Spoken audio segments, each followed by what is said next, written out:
Login accepted.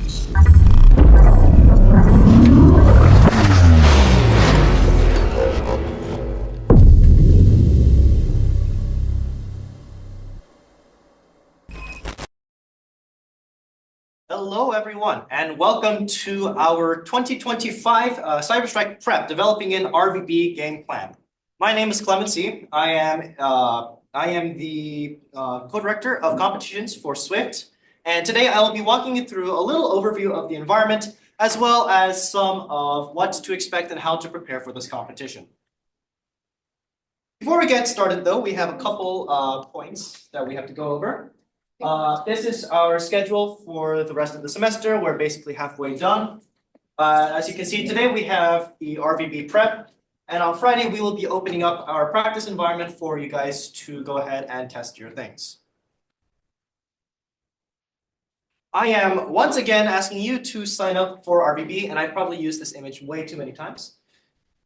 Sign-ups close this, it's not supposed to say Saturday, this Friday. We'll be closing March 14th, Friday at 11:59 p.m. If you guys have not signed up already, we do highly recommend that you sign up. And of course, I'll be talking a little bit more about this competition as we go through this presentation. That was the wrong button. Tech Symposium. Tech Symposium is going to be on April 12th. It'll be, we have until April 5th. To RSVP, so RSVP sometime soon. You can click that bit.ly link, or you can go ahead and go to our link tree and it'll be there. We're going to have a variety of things. We're going to have our usual CTF. We're going to have a variety of industry professionals coming to speak, and it'll be a good chance for you to network with a lot of people in the industry.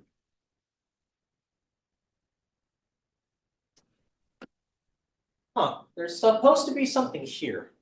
I need to check to see what's going on.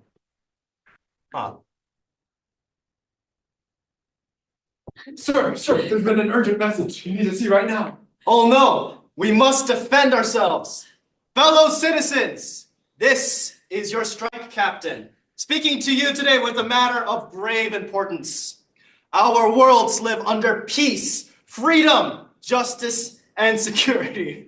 We prosper daily from the fruits of our united labor. And yet, the Terminite threat is upon us.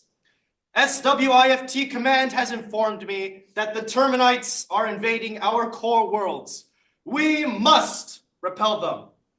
We call upon the elite Cyberstrike Corps to repel the invaders. The Cyberstrikers will defend our most prized assets and protect the very foundation upon which we make our living. Join the Cyberstrike Corps. Prove your allegiance to the blue side and protect all that we hold precious.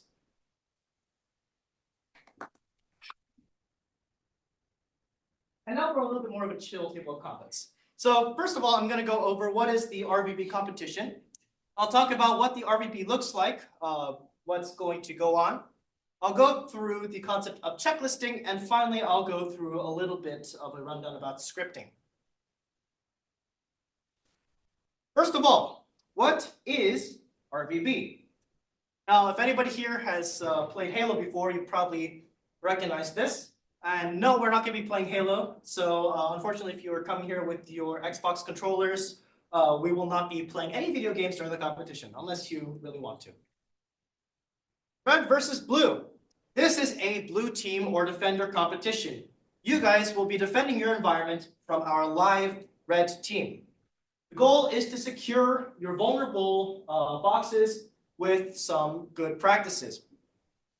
Things such as passwords, account policies, firewalls, doing backups, and the usual blue team stuff.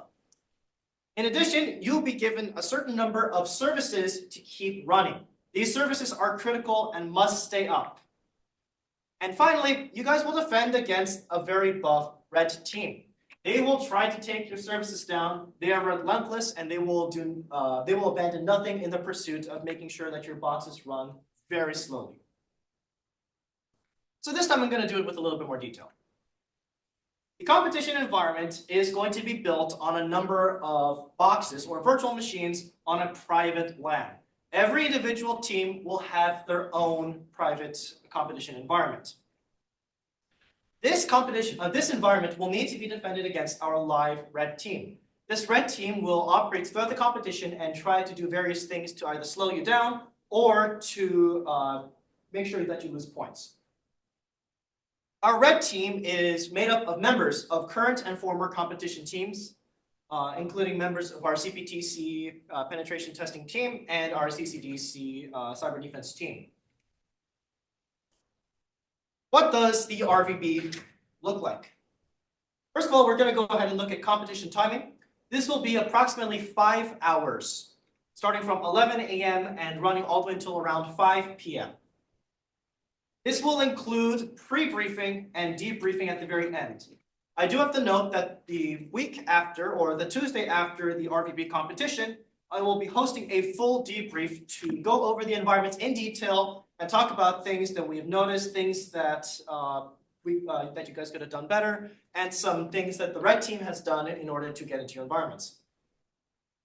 You guys will be given a grace period.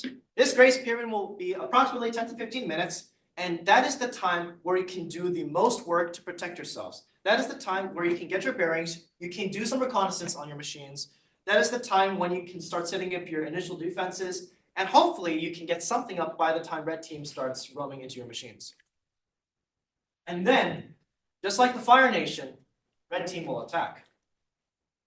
First, they will start with reconnaissance and persistence. They will take a look at what the environment looks like because they have no clue what they're getting into. And they will establish persistence. They will establish beacons and various backdoors as a way to get back in if their primary method of getting in gets shut down by you guys.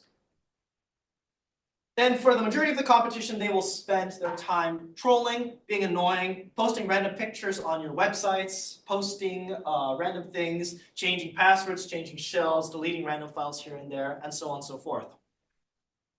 And finally, towards the end of the competition, red team will just go in and basically RM-RF everything, shut everything down, get everything to stop working, and yeah, that's when the competition will eventually end.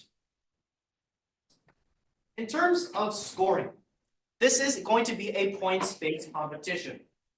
You will gain points from 2 different categories. The first category is your scored services. These are the critical business services that I have gone through at the beginning.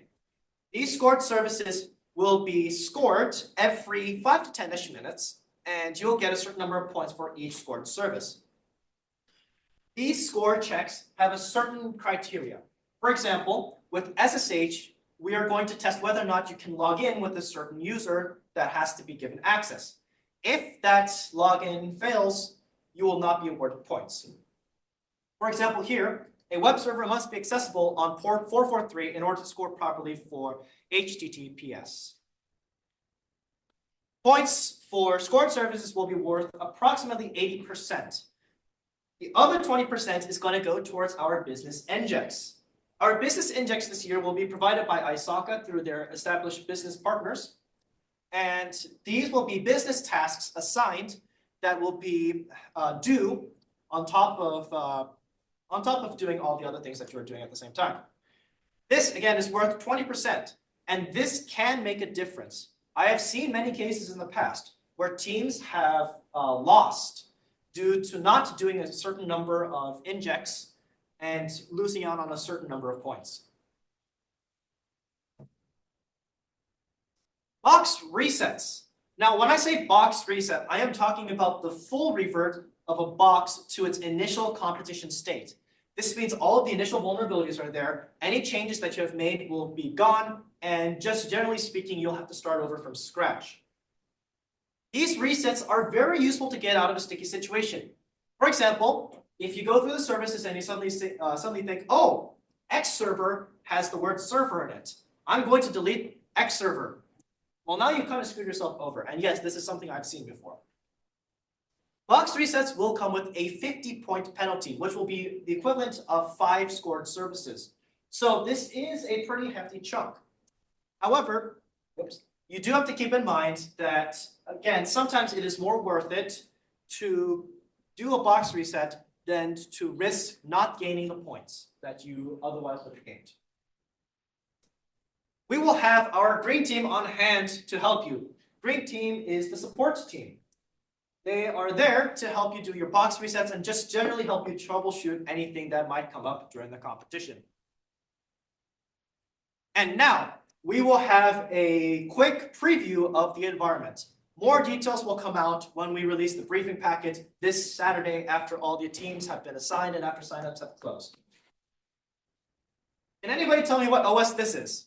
It's very difficult to tell, but anybody tell me what OS this is?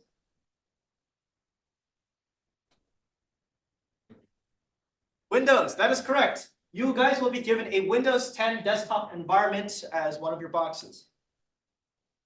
What about this? Also very difficult to tell what it is. Can anybody tell me what it is?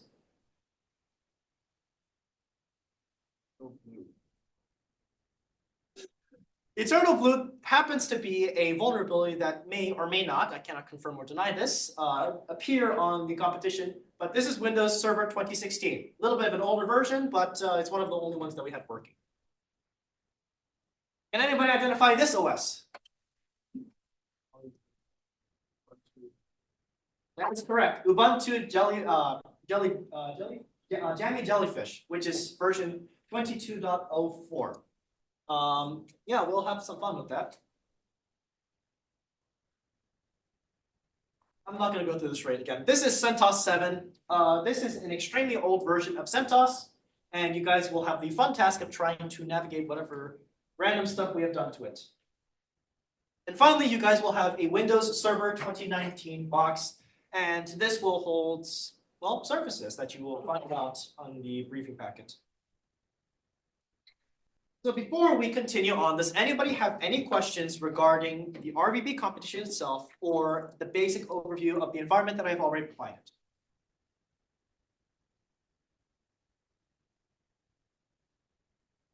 Anyone? Going once? Going twice? Why is it mostly Windows? Why is it mostly Windows? It's a great question. We chose Windows 10 because a majority of business desktops are based on Windows. So most corporate office workers will have familiarity with Windows. As for the other Windows servers, they provide a service that is known as Active Directory. Active Directory is a domain service, and basically it allows you to join a shared pool of resources such as servers, users, storage, and such. And it allows you to unify these across an organization. With the Windows servers here, we will have various services being hosted. One of them will most definitely be Active Directory. Anybody have any other questions regarding anything that I've covered so far?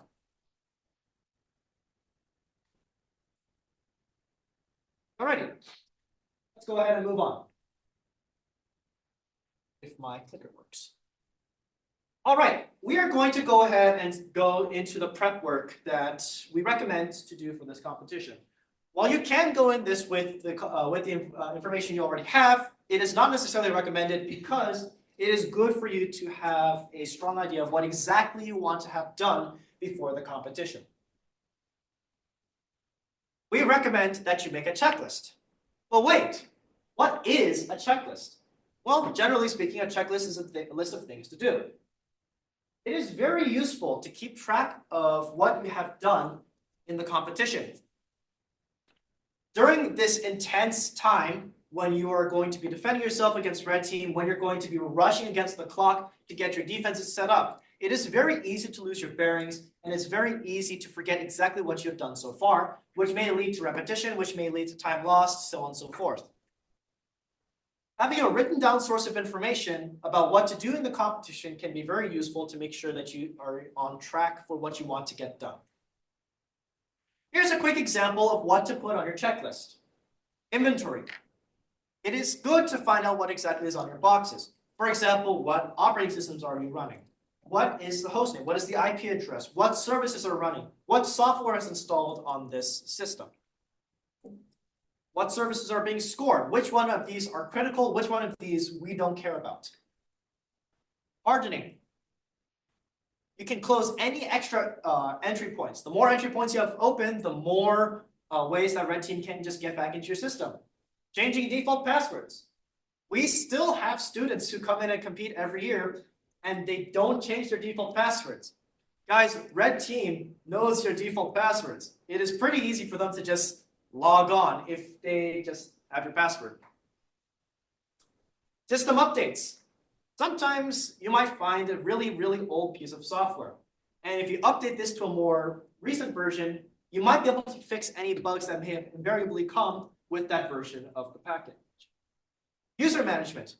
There might be people that are not even supposed to be there. And sometimes those people don't even have the right permissions. Sometimes you're giving administrator to a person who is named regular desktop user. Does that sound like somebody who should have admin permissions? Wasn't to me. Here's a quick example of what not to put on your checklists. Entire config files. I have seen cases where people literally put the entirety of the PHP config file inside of their checklist. And if anybody has read the entire PHP config file, that is an extremely long config file. It just clutters it up. And ideally speaking, you have an idea of what you want to put inside of your config file anyways. Something like prevent root login SSHD is more informative and easier for you to keep track of than to put the entirety of the SSH config. Anything super detailed, likewise, shouldn't be added just because it clutters up your checklist and makes it hard for you to read what exactly you've done and what you're going to do. Here's an extremely basic checklist that I have put together. The first thing that I would say here is identify the operating systems. You already know what operating systems are going to be in the environment based on what I've already shown, but identify which box is which OS. Identify the services that are present on those boxes. Identify any users that are on those boxes. Change all the passwords to something that's a little bit more secure. In this case, I'm not going to even try to pronounce that because I'm not going to be able to. Removing any bad users, demoting any bad admins, stopping any non-essential services, any services that are not explicitly mentioned as being important business services, installing firewalls and blocking non-essential ports just to make sure that people can't get in with, I don't know, a bind shell. And finally, delete system 32, you shouldn't do that. Reconnaissance is incredibly important. If you have information about your system, you have information about what can and cannot possibly be done to secure your services. It's important to take note of your services. Sometimes we might put in a bad config. If you fix that config, you block an avenue of getting in. Service versions. You might not think of it sometimes, but the version of software that you're running is incredibly important.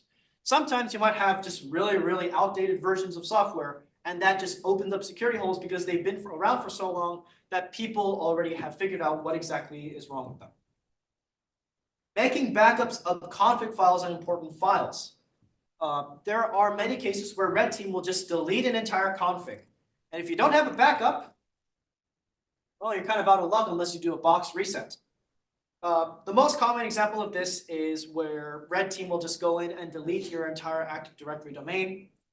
And it's very funny, unless you're the team that suddenly has a missing domain and everything is domain joined.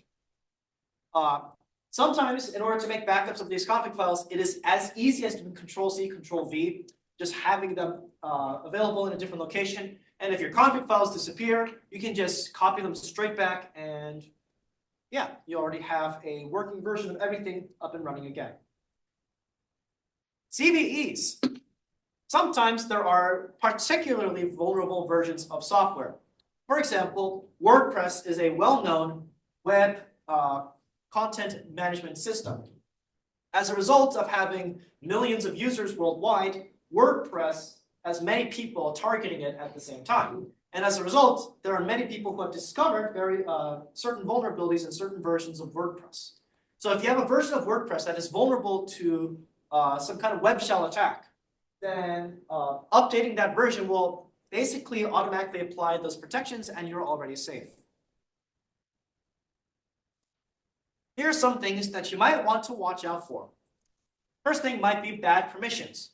There are certain files inside of a system that should be protected. For example, Etsy password having 777. Can anybody tell me what 777 translates to? This is actually quite, I can see somebody is Googling it. Yes, sir. Is it read, write, and executable? That is absolutely correct. Read, write, and executable for everybody, the owner, the owner's group, and everybody else. Now, what is so important about this? Well, the Etsy password file has the locations of everyone's home directories. It has everyone's shells, and it has everyone's user IDs. Yes, sir. What's a shell? A shell is basically the where you're going to be executing commands. It is where, yeah, it's where commands are run. I guess that's it. Quick enough. Well, a terminal is not a shell. And a terminal emulator is not a terminal either, but yeah, we're not going to go into that. Also, sometimes in a password file, you might find the user called tour. Now, if you read tour backwards, that just becomes root. And that's just a really fancy way of adding an extra root user that can be easily logged into. And you definitely don't want to give your attackers root privileges because they can do basically anything. Externally accessible shells. Sometimes it is extremely useful to be able to log into your systems from somewhere else and to be able to remote manage them without having to directly access them. That's really awesome. But what you really don't want to have is bind or reverse shells that are accessible and therefore red team can just get in and do whatever they want.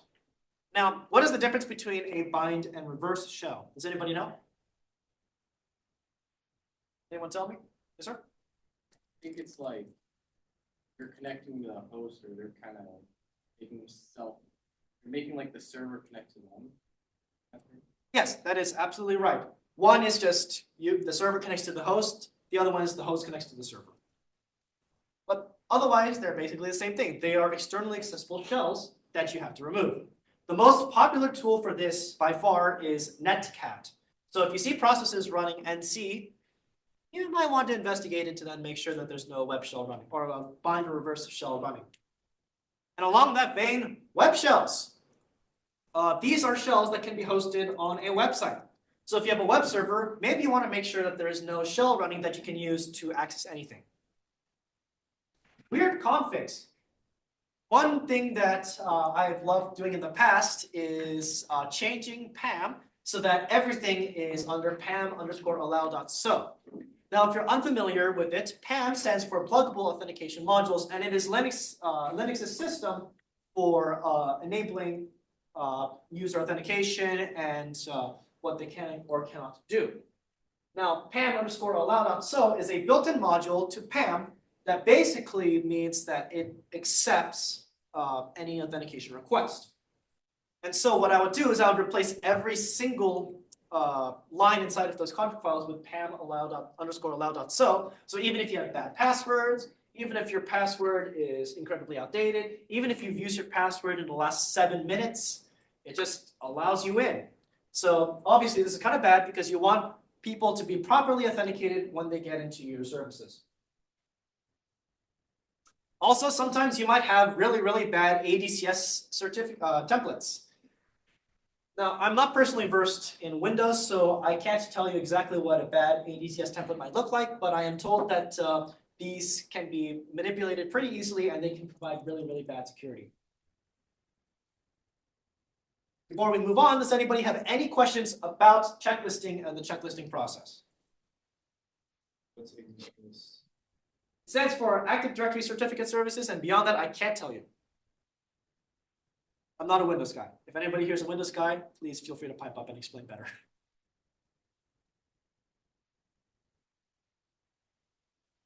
Does anybody have any further questions? Anybody on Zoom? I have a question. You said that it's recommended that we reset the default passwords. Yes. Yeah. Is there a specific word or phrase that we have to set it to, or can it be whatever we want?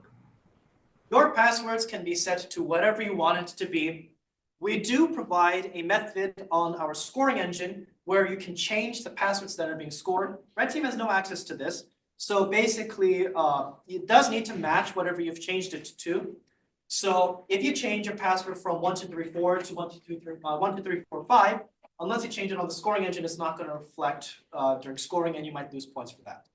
But other than that, you can change your passwords to whatever you want. Okay, thank you. Anybody else have any further questions before we move on? I have a very quiet audience today. Awesome. We're going to now move on to scripting. Now, scripting is basically where you just create little blocks of code that can automate a task for you. And this does save a lot of time. These can be set up to do anything from routine logs and checkups all the way to doing some things that are even more advanced, such as automatically removing bad users, automatically changing passwords, doing full-on installations of entire service stacks, and weeding out various vulnerabilities. Scripting is incredibly powerful because basically anything that you can do with the terminal, you can do in a script. And I have personally tested one time when I was doing Cyber Patriot, how fast it took a script to do something versus how fast it took me to type. For context, I have a word per minute of approximately 90 to 100 at the best of times. And when I ran a 100-line script, I took approximately 10 minutes to do everything and to get everything done. When I did it with the script, it took me 4 minutes. Now, 6 minutes may not sound like a long time delta, but you have to remember that the grace period that you guys will have is approximately 10 to 15 minutes. And in 10 to 15 minutes, 6 minutes is almost half of your allotted time. So saving that much time can be incredibly essential to making sure that whatever services you have set up are protected as well as you can. The first language that we like to use for scripting is Python. Python is a cross-platform scripting language. It is very human readable, and it is very familiar for people who have done programming in general. It is a very common programming language and has a lot of modern tools and libraries that you can use in order to accelerate your development. However, it is also very reliant on non-messed up Python installations. I once ran into a purposefully messed up Python 3.7 installation, and that caused my Python script to execute on a non-privileged user running on a very weird shell. So you do have to be careful with that. You can end up with longer code as a result because you're adding on certain boilerplates that otherwise wouldn't have been added. PowerShell. PowerShell is Windows-based. However, it can also be installed on Linux. PowerShell is quite a powerful scripting tool. You can use it to manage quite a bit, and the syntax is pretty easy to read if you've used terminal systems before. It is also quite extensible. You can write your own custom modules, and you can plug those in, and you can have things just running all the time, doing various tasks. It does have a little bit of a learning curve. The syntax is a little bit different from most scripting or programming languages, but once you've learned it, it is very nice to use. And finally, here I have Bash. Bash is Linux-based. You can technically install this on Windows via something like MinGW. However, we don't recommend this because it is not as powerful as using PowerShell directly on Windows. Bash is also quite powerful because Bash is also the same shell that you use for Linux. Therefore, any command that you run in Bash, you can run in a script. It does lack a couple of programming features, so you might sometimes run into a little bit of a wall where you want to do something, but it's not necessarily easy to do without having to do like 30 if statements. Deploying your scripts. Deployment may actually be the easiest part of writing these scripts because there are two primary ways where you can deploy a script. First one is to literally just copy and paste your script onto a file onto your systems. The first example with that is Pastebin. Pastebin is a free website where you can basically just copy and paste your code anywhere. This is great if you don't want to have your scripts publicly available on the internet. without this exact link. The only downside to pastebin is that for a OS that is terminal based, you can't open a browser and copy that stuff in, so you might be a little bit stuck there. On the other hand, we are also installing VM tools. VM tools will allow you to copy and paste from your VMs to your OS, to your host OSs, or from your host OSs directly to your VMs. The downside to this is that VM tools can be a little bit sketchy at the best of times, and they don't always properly work. Sometimes you end up with differences in line endings between Linux and Windows. Sometimes you're going to end up with CRLF in your Linux files, and then you have to deal with a little bit of extra characters that just randomly get added for no reason. And the other method is GitHub, or more specifically, Git repositories. If you do a Git clone, you can have an entire repository full of all of your scripts. You can Git clone all of the scripts onto your machine. It's pretty darn fast. And then you can just chmod plus X to your scripts, execute them, you're all set to go. Here's some things to try in your scripts. One thing that I like to do is a firewall setup. Using tools like NF tables, IP tables, UFW, firewall D, you can pretty easily do things like flush any existing rules that might allow certain things in, and set up more precise granular rules exactly where you want them to go. So, for example, if you only want to have SSH and FTP on a box, how can you make a firewall that only allows these ports through? If you use something like UFW, you could do something like UFW allow SSH, UFW allow FTP, UFW default deny incoming. And that way, you're only allowing SSH and only allowing FTP. Of course, this is not a perfect method. You can still get around blocked ports. However, this does reduce your attack surface so that it is a little bit harder for red team to get in. User management. As I said earlier, you can automate entire setups that do nothing except change passwords, weed out bad users, and apparently misclick buttons. And yeah, change your default creds and add any additional users that might need to be added. System audits. You can go through. You can check. You can have permissions, and if they don't match exactly what you want, you can change them to what you want. You can check for any files that shouldn't be there. You could look for anything that says "do not touch me.exe." You could look for something that says hackme.sh. Obviously, it's not going to be named like that, but you get the gist. You can check for listeners. You can check for shells. You can check for rootkits. You can check for anything with a known CVE. For example, if you find a version of WordPress that's vulnerable, you can just go in and update WordPress to something that's more recent, and therefore you fix all of the bugs that are associated with that system. This Friday, we are going to open up an RvB playground. This will be a mini environment that will somewhat replicate the environment that we will be presenting to you this next coming week. It'll be open to from the 14th, which is this Friday, to whenever we decide to close it, which will probably be the 21st, which is next Friday. This is a great place for you to check your skills, to test your checklist, scripts, and everything else. We are not providing a red team for the practice round, so you guys can go ahead and do whatever you want to your systems, and nobody will be the wiser. And I think that is everything. Does anybody have any questions regarding scripting or any of the other material that I've covered today? Yes, sir. Are there any like pre-made scripts like online, maybe in like public like GitHub repos? There are plenty of public scripts that you can find. However, we do urge caution using these scripts because if you use these scripts and you don't check what's inside of them, somebody might have planted malware in them that allows that person to have access to your systems. So if you are going to use a script online, we do recommend that you heavily vet them and possibly modify them towards your exact use case. Anybody else have any questions? Yes, sir? If we're new and we're scrubs, how do we vet them? How do you? How do we vet the scripts and know they're good? It would be good to just read each line of the scripts just one at a time. Sometimes they might add something that you don't need. For example, they might remove any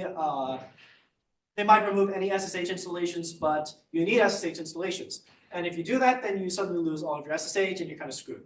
So just kind of going through line by line, reading them, understanding what exactly they do, especially in relation with the other lines of the script, that's probably the best way to vet them. Anybody else? Anybody else? Any questions? Huh? Just how GPT, Okay. not write the script, but read them. You could have GPT read a script. It won't catch everything. It'll catch maybe a couple of things, maybe the more obvious ones. We definitely don't recommend that you use ChatGPT to write your scripts because sometimes you could end up with a script that ends up System 32. And I wish I was kidding, but I did read about a case where somebody accidentally deleted their entire System 32 using a script that was generated using ChatGPT, and they lost half their computer. Anybody have any questions? Anybody online have any questions that they want to ask at this time? Could you go over how you're using two different versions of the Windows server and what'll be on which? Okay, let me just spam the backwards button a bunch. Why did I have to animate everything?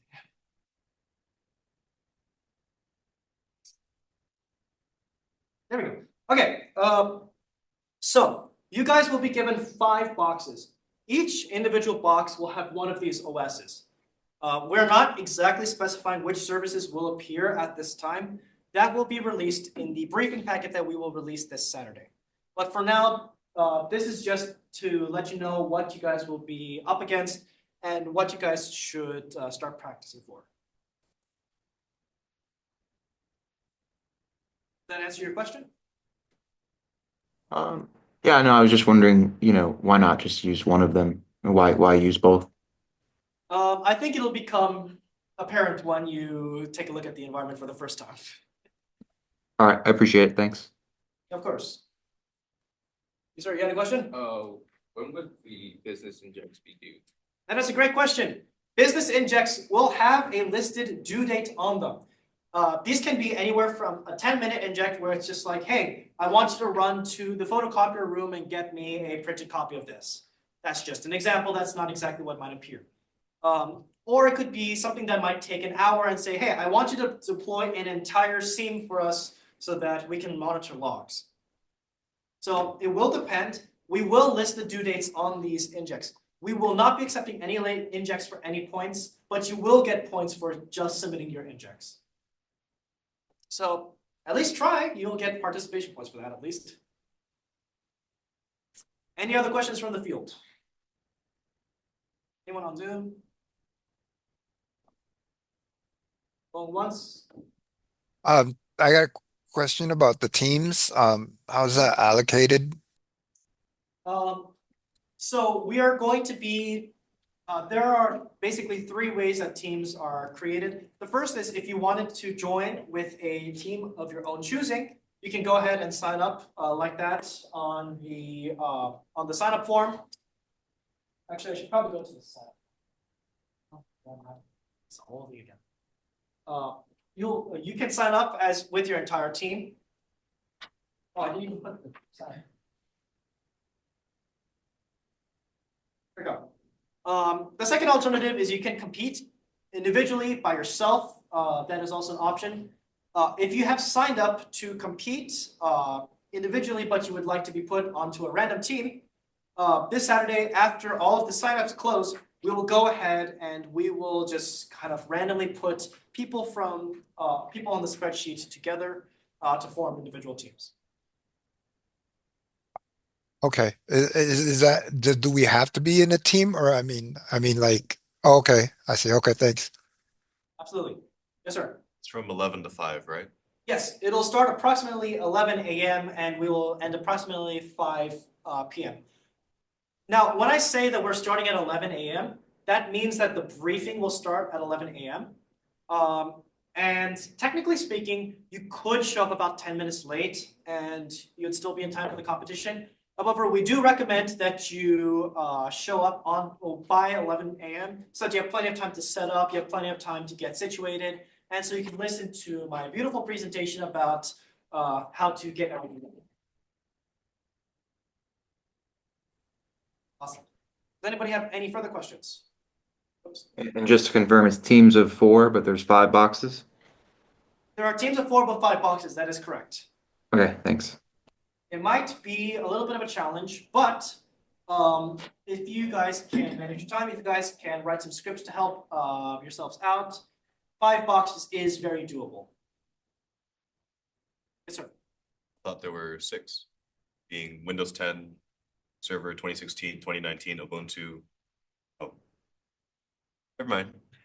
My bad. Don't worry, we're not testing your math skills on this competition. Does anybody have any other questions?